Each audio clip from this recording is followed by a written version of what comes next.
Hello and welcome back to the Irish Mammy channel. I am absolutely delighted to be in the polytunnel today. I'm just basking in the sunshine. We are at 34 degrees here in the polytunnel today. Outside is blustery, very windy, and 9 degrees. So big difference in 9 and 34. I actually feel like I'm on holiday. But as much as I would love to sit here and soak up the sun, there is work to be done here in the polytunnel today. We are doing a few little jobs that have to be done, planting out one of our beds. I have a small harvest to do of vegetables that are going to go to seed.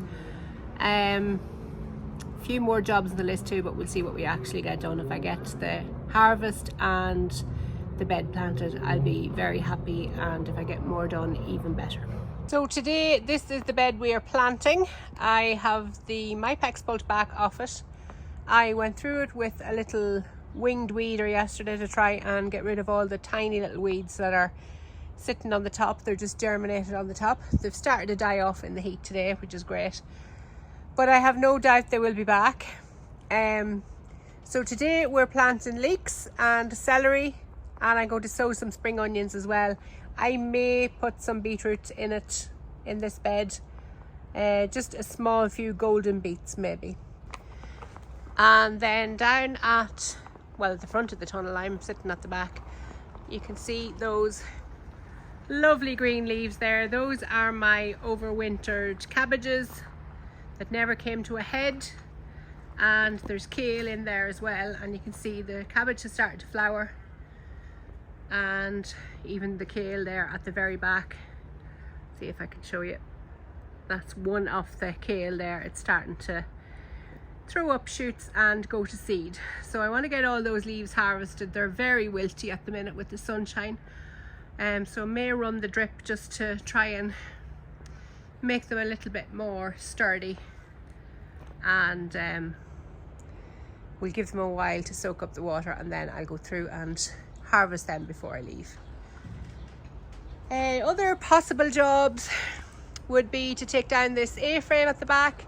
My husband is currently at home making me a nice, light, easily movable frame for peas and beans and all sorts of legumes. This one is here, must be 2 years here, and I honestly don't know if I've ever managed to grow a pea on it. I definitely planted peas. I think they got eaten by creatures, and never grew fully, and now even the strings and stuff are just gone very loose. Is that the word I'm looking for? So that has to be taken down, and I'll leave the bed ready then for planting again with peas. I think I'm going to plant my peas in trays and transplant them, but I do have pea seeds with me today, so who knows what will actually happen. I might do both, direct sow peas and then sow some in trays as well. But it's been a few years since I got a good harvest of peas, so I am ready for a pea harvest. I want to update you as well on the strawberries from last week that I planted. Not much change in them, of course, but might as well take a peep.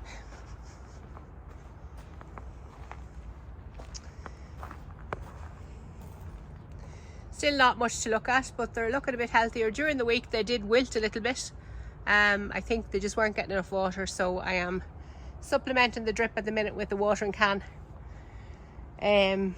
because the drip only waters 3 times a week, I think, at the minute, because it hasn't been warm enough. But they may have been struggling just a little bit when they were newly planted. They might have needed an extra bit of water, so supplementing for maybe another week. I'll add a few drops of water every now and again to them, and then I'll just leave them to let the drip take over then. Lots of lovely wildflowers, as you can see. But I did actually get up here yesterday and get lots of weeding done. A great afternoon's work. I was very pleased with myself. Didn't actually take as long as I thought. So I've been nipping in every morning before I go to work here to water seeds that I have direct sown. I have carrot seeds and parsnip seeds and radishes directly sown, and it's just important to keep them watered in the first few weeks to help them germinate. So I've been nipping in, of course, as you can imagine, in a rush to get to work, and every morning I was coming in and the weeds were just getting higher and higher. So they were growing by inches every day, and it was really annoying me. I couldn't get to them, so finally yesterday afternoon I got to them, pulled all the big weeds out. Now there's definitely weeds around the edges, but I just say there has to be something for the pollinators, especially when the polytunnel is fairly empty. So yeah, we'll leave the weeds around the edges for a while, but eventually I hope to tackle them as well. They're obviously the hardest to get because they're nestled in between the plastic of the polytunnel and the wood of the raised beds, so they're very hard to get at, to get the roots out especially. But they'll be tackled at some stage. But overall, I am very happy with how my tunnel is looking. It's fairly clean and tidy. And you know, there was a lot little bits and pieces needed to be done, weed piles here, there and everywhere that needed to be picked up, pots and things lying around from last year even that had soil in them and the plants long dead, all those little bits and pieces that gather up over time. And yeah, I got to a good few of them yesterday evening, so very happy with that. And the tunnel is in good shape, I'm happy to say. We'll see what it's like come the end of June. That'll be a different story probably. But for now, I'm happy and it's looking good, and we can start planting. Well, we have some plants in already, of course, but we can really get concentrating on planting now. We're in April, so this April and May are definitely the busy time in the garden as far as planting out is concerned. So yeah, I have to stop yakking and get on with the work. So this is the bed I'm planting today. I already have some early lettuce growing there, and I took a harvest from that 2 days ago. This is the Provence mix. It's a mix of like a butter type lettuce, butterhead lettuce. But otherwise in this bed there is nothing. I have the drip lifted back as well to allow for planting. I definitely don't want to end up with any gluts. This will be for over the summer, for using over the summer. Probably late summer, honestly, but I do intend to have more leeks and celery planted in a different bed for over winter. And over winter is when I seem to use a lot of celery and leeks, you know, in stews and soups and different things like that. It's hard. Well, I suppose you could make celery salad, but I might like celery salad, but not too many in the family would be a fan of celery salad. So I don't want too much of it growing over the summer. I want to plant out more of it later on to have over winter, like I said, for cooking over winter. And I've kind of come to that conclusion. I do so much preserving and that that I need to keep space in my freezer for other vegetables that I can't get growing over the winter. You know, the things that are a little more delicate, like peppers, will take up a lot of space in my freezer. So stuff that will survive in the polytunnel over winter, like celery and leeks, can be kept growing on over the winter in the tunnel and harvested fresh. And I try every year to achieve this, but it doesn't always work out. So hopefully this year will be the year of the winter garden. And I have specifically planned for places in the polytunnel this year for overwinter veg. I always run into the problem of the beds being full when the overwinter stuff needs to be planted out. And realistically, you need to be sowing overwinter stuff in the beginning of July and planting it out 3 to 4 weeks later, so that it can get well matured by the end of September. You still don't want it fully mature at the end of September, but you want it well on its way, because after September the growth rate goes down dramatically. Even maybe in September it reduces dramatically. So you want it kind of to stop growing, I suppose, altogether, or at least to be almost stopped growing by the end of October. And that way most of your vegetables will hold over the winter then, that they're harvestable over the winter. They kind of go dormant themselves. Naturally in the environment, that's what happens. They stop growing over the winter. and then they would pick back up in spring, and that's when they'll go straight to flower, like the example of my brassicas there. So they didn't get into the ground early enough, even though they were sown probably in August last year, but I didn't get them in the ground because the beds are full of tomatoes and peppers and all different things that the tomatoes and peppers will keep going till the end of September and sometimes even into October. So you need to either be ruthless and pull your tomatoes out early, which I can never do, or specifically leave beds empty for planting out with your overwinter vegetables. So I'm trying that this year. We'll see how it works.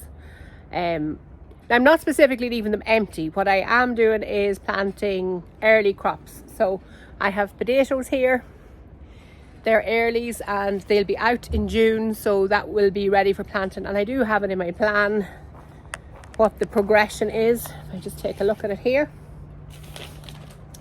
Yeah, so I will have peas in this bed, and the plan is to put cabbages in there after the peas come out.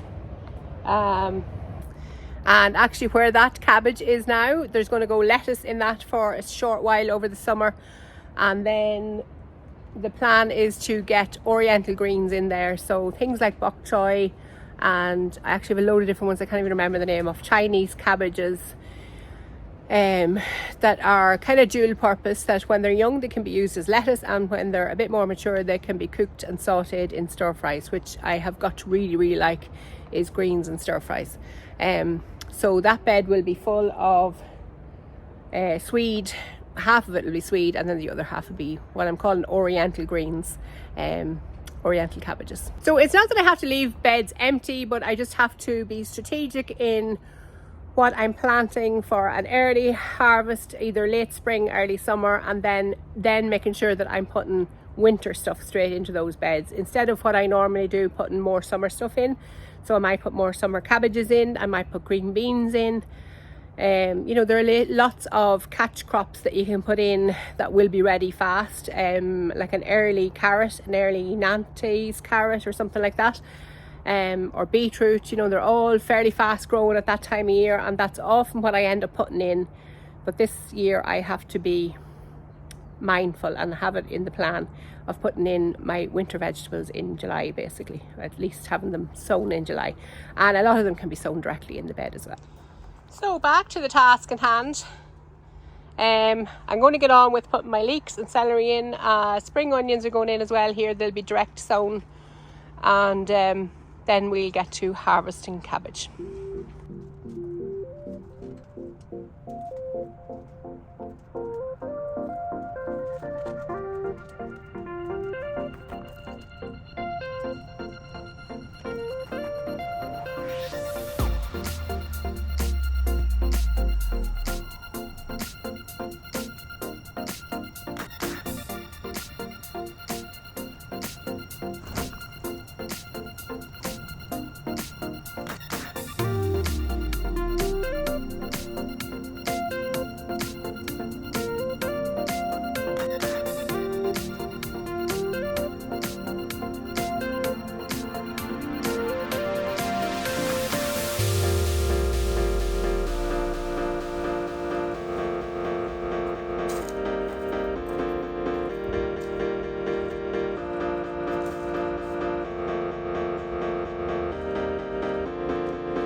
Okay, there is everything planted.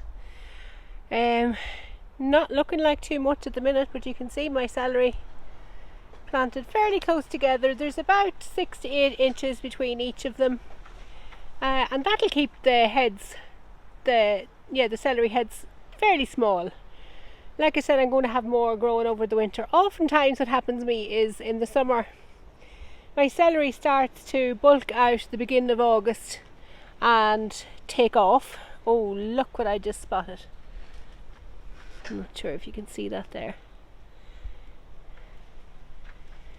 I guess he'll be disappearing very soon. But yeah, my celery does get too big by the time I'm ready to use it, and too old, and the actual stalks start to hollow out in the centre for some reason. I suppose they kind of half start to rot maybe. So I'm hoping by spacing them so close together they won't get as big. I really want to be harvesting celery at about 6 or 8 stalks with a nice little heart on it as well. That's the ideal, and we'll see how that goes. As for the leeks, I know you can definitely hardly see them, although you can see them better now that the soil is wet. And I done about the same spacing for them, so I managed to get 27 celery in there and 30 leek plants.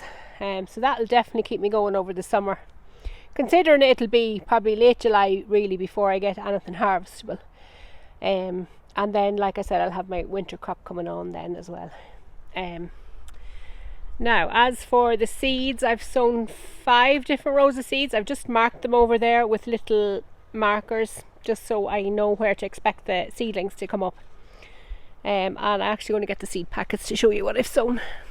So this is more or less the order that I sowed them in. So I had ramrod onions, spring onions. I only had a few left in this, so I had a second packet as well to top them off with. And the next one is a radish. So it's a long mooly kind of radish, but it's pink. And now I'm probably a bit late sowing that. It likes cooler weather, but I'm hoping, what day is today? It is the 11th of April, so I'm hoping I might have that by the end of May. I certainly wouldn't, if it's hot weather, like, it'll probably just go all woody and it'll not be too nice. So I will try that again in the autumn. That will definitely be another autumn crop. And I have the more traditional white daikon radish, also called mooly or Asian radish, and I hope to grow lots of that over the winter as well.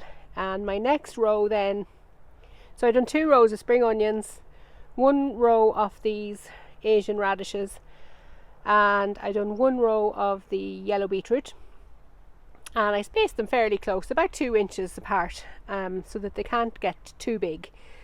And then the last row was this mystery crop. And I have a lot of seed packets like this that got damaged in the storm because I had them in my greenhouse, which was a stupid thing to do when they first got off. I was sowing Genovese basil at home in the greenhouse, and I had looked at these mystery seeds beforehand, and when I was sowing the basil I decided that they definitely looked like basil seeds, and that would probably be right because I am missing a packet of basil seeds, or at least I think I am. So I'm hopeful that they're basil. That's what I put in that last row. And like I said, if it's not, it doesn't matter. I've just sown the whole packet, even though I've sown it really thickly. If it is basil, I can thin it out, and depending on what it is, I can just thin it out. And if it's not basil, I have basil sown in modular trays at home in the greenhouse, so it doesn't really matter. I'm not going to lose out. And if it is basil, I'll just have tons of basil and I'll have a good harvest for the freezer, which suits me perfectly because I have gone through, I did not get a decent harvest, if any, of basil last summer, and I like to grow tons and tons of basil in the summer and freeze it. It's the simplest thing in the world to preserve, it really is. You just pick the stalks, put them in a bag, put them in the freezer. Obviously if they need washing, you can wash them, preferably not though at the same time. If you wash them, you have to spin them and make sure they're really, really dry. And I just stick them in the freezer in a bag on the stalks and all, and when they have frozen I can take them back out and knock the leaves off the stalks, and it's really, really easy. It's very, very little labour involved at all. One thing I've definitely discovered over the years is the simplest way to preserve things. So I'm taking a chance with the basil seeds. Hopefully it turns out to be basil. And if not, I can sow more. I have a lettuce leaf basil, which is great. Lovely big bulky leaves, so it's a quick way to get a big harvest of basil either if I need to do that in the future.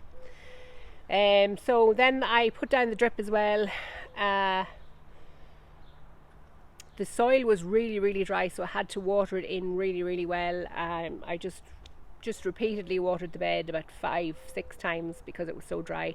I had the drip lifted off it and turned off, and I'm actually just realising I didn't turn the tap on the drip system. So each of these beds has an individual tap that you can turn off. So if you didn't need if a bed didn't need water, and you can turn each bed off individually.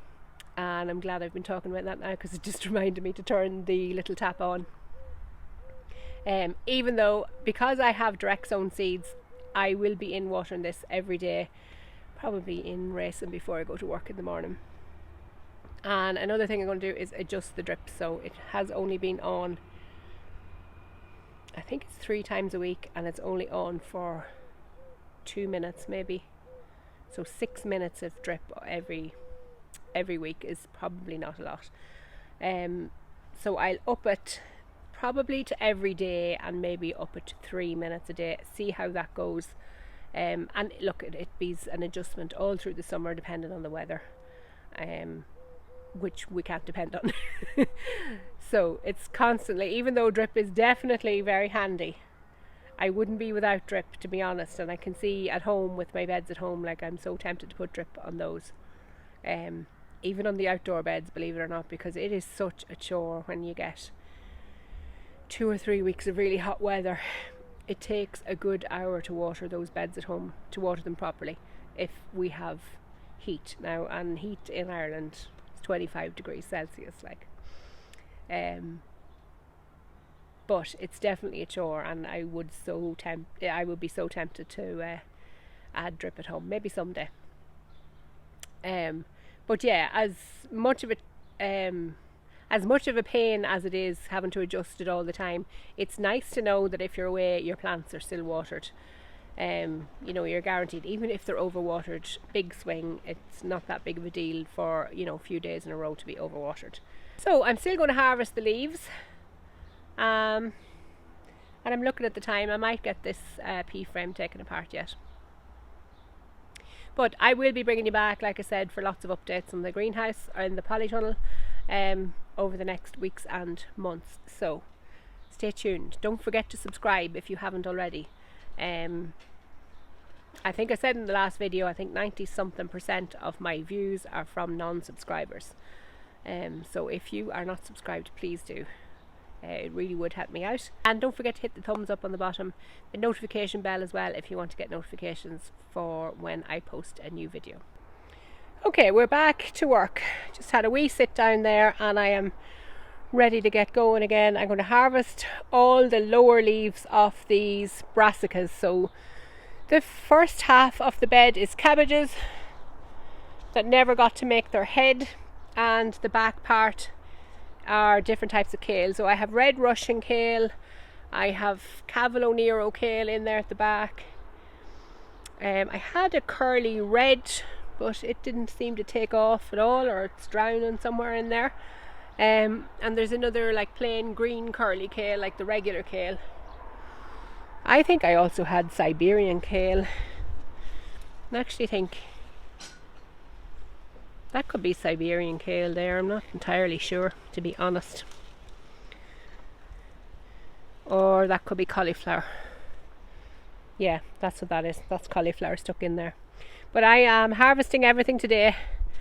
I'll harvest all the leaves, and then I'm going to pull out the plants themselves and get rid of them, because they're not going to do anything more from now on. And like I said, I want the bed empty and have to remove the mypex. This is going to be the main lettuce bed. That's the plan, at least. Right, let's get harvesting.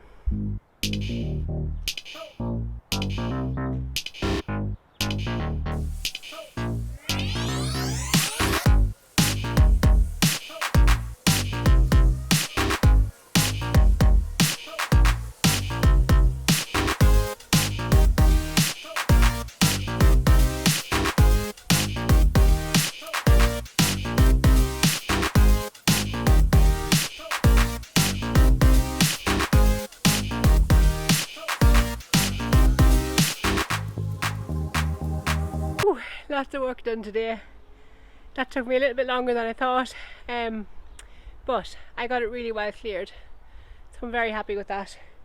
And I'm just remembering now that I actually fertilised that before I planted the brassicas in the bed, which was I think November, maybe December, when I planted them in the bed. November I'd say. So I can still see the blood fish and bone meal on the top of it there, so I'm not going to add any more amendments to it. I will water it now again when I have the Mypex off it, and get it nice and well prepared for sowing and planting some lettuce in it over the next few months. So it'll be succession sown. I mean, I'm not going to eat a full bed of lettuce at any one given time, but I do intend to succession sow in the bed. So one row 1 week, 2 weeks later sow another, and I'll keep a mixture of both cut and come again lettuce and head lettuce. And at any given time there'll be several empty rows where I'll have to harvest and pull out, because in the summertime, in the hot weather, which hopefully we're getting, the lettuce does go bitter fairly fast. So after a couple of harvests from a cut and come again variety, I'd say 2 harvests, maybe 3 at the most, it's going to start getting tough and bitter in the hotter weather, and especially here in the polytunnel because it's so much hotter. And I will have more salad growing at home. I'll have salad coming out my ears. I'll be supplying the town with salad. But look, I could definitely do with eating more salad and less rubbish. So I got a load of the weeds picked at the back as well. I actually got a bonus harvest of a few Charlotte potatoes, and I think it's 2 years for my group potatoes in this, easily 2 years. So that'll tell you how long potatoes will lie in the ground and keep producing. Now I'm not sure if these will be edible. I can only imagine how long they must be in the ground. So they may just go to the chickens. And as for the greens, I want to show you my harvest of greens. So this is my lovely little box full of sprouts. I got a lot more sprouts than I thought. When I started pulling leaves off, I realised there was more sprouts kind of hidden inside leaves that had curled around them.